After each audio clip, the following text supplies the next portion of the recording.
Claire, let's talk then about names for Prime Minister, because we understand that the President is sounding out his shortlist today and is trying to work out who actually might get the support of Parliament.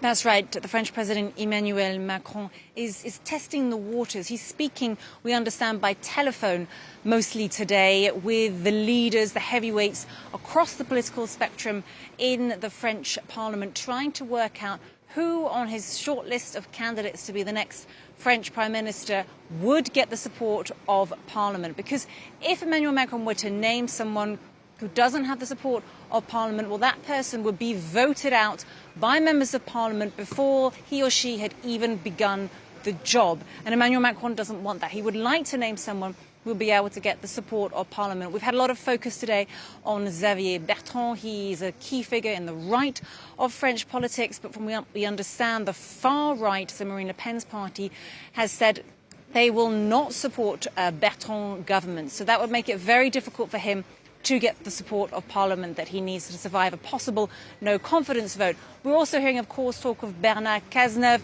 former socialist prime minister, but he left the Socialist Party several years ago. It's unclear how much support he would get from the left wing. We know the far left, the La France Insoumise party, have said they would not support a government run by Bernard Cazeneuve. That leaves Thierry Baudet. His name emerged just yesterday on Monday. Totally unknown to the French public.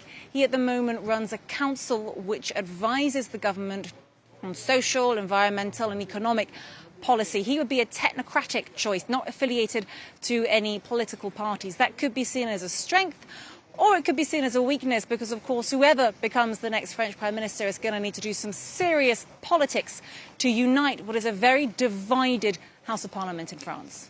And Claire, it is worth reiterating that the clock is really ticking to find a Prime Minister, isn't it? Because there's the deadline to get next year's budget looked at. And now we've had the Economy Minister as well, Bruno Le Maire, warning that action needs to be taken on the deficit too.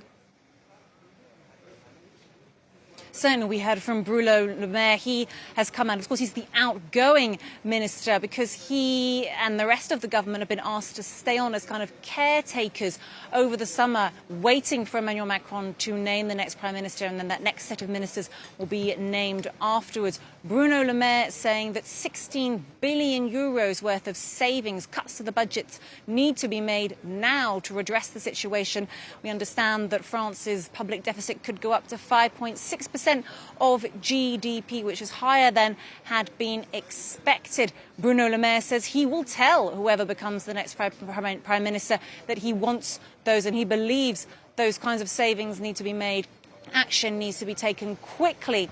Those savings need to be made, but it depends really on whoever the next Prime Minister is, what kind of action, what kind of measures they take up. But what's clear is they're going to have to move really, really fast, because the next budget for 2025 is scheduled to be debated on in the National Assembly, in the lower house of Parliament, in October. But it's pretty hard to draw up a draft budget when the political situation here in France is still completely in limbo.